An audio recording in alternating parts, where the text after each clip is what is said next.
Chers téléspectateurs de 14 TV Gabon, bonsoir. Soyez les bienvenus pour ce flash d'information du jeudi 21 novembre 2024.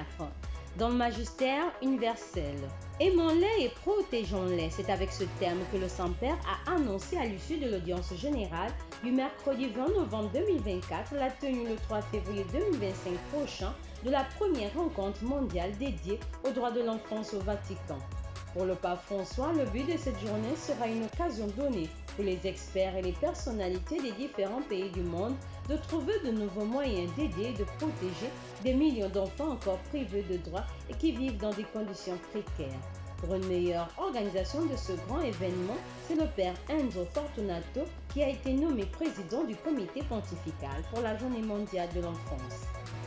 Toujours au Vatican, le bureau des célébrations liturgiques du souverain pontife a édité et publié le mercredi 20 novembre 2024 la deuxième édition typique de l'Ordo Exequiarum Romani Pontificis. Approuvée par le pape François depuis le 29 avril 2024 dernier, cette deuxième édition comprend des nouveautés parmi lesquelles figure la constatation du décès non plus dans la chambre du défunt mais dans la chapelle, la déposition immédiate à l'intérieur du cercueil, l'exposition à la vénération des fidèles du corps du pape déjà à l'intérieur du cercueil ouvert et enfin l'élimination des 3 cercueils traditionnels de cyprès, de plomb et de chêne.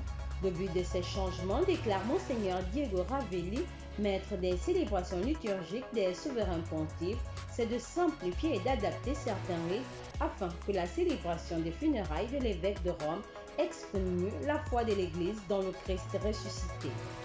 Pour lui, le rite renouvelé devait d'ailleurs souligner encore davantage que les funérailles du pontife romain sont celles d'un pasteur et d'un disciple du Christ et non celles d'un puissant de ce monde. Église en marche. Ce jeudi 21 novembre 2024, l'Église a célébré la fête de la présentation de la Vierge Marie. Cette fête, en effet, est le symbole de la consécration de la Sainte Vierge au Seigneur. Elle souligne également la disponibilité de la Vierge Marie à la volonté divine.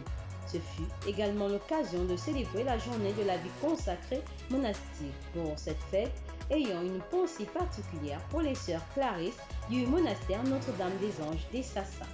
Diocèse de Port-Gentil. C'est ce samedi 23 novembre 2024, 2 acolytes, Rodna Brian Amadou Ilama et Emmanuel Gagnonto Aguda, seront ordonnés diacres des mains de son Excellence Monseigneur Ezebu Chinekezi Obona Manaou, évêque de Port-Gentil, à la paroisse Sacré-Cœur de Jésus de Bac-Aviation à 10h. Pour cette ordination diaconale, le thème choisi est « L'amour excuse tout, croit tout, espère tout, supporte tout ». 1 Corinthiens 13, 7. Confions au Seigneur ses futurs diacres. La célébration des journées diocésaines de jeûne du diocèse de Port-Gentil aura lieu ce dimanche 24 novembre 2024 en la fête du Christ roi de l'univers. Cette messe qui va se dérouler à la paroisse Sainte-Thérèse d'Avila à Portaine, ceux qui mettent leur espérance dans le Seigneur marchent sans se fatiguer. Tous les jeunes des coordinations pastorales sont invités à y participer.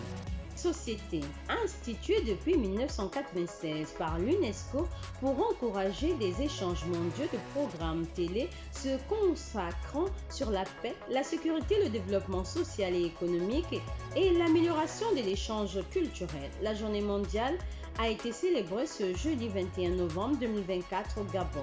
À la maison Georges Raouri, plusieurs ateliers ont été animés en début d'après-midi afin de vivre cette journée.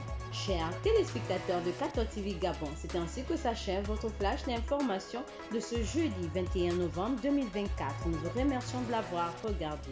En marche vers les 200 ans de l'histoire de l'évangélisation de l'Église catholique au Gabon. Gardons la foi, l'espérance et la charité.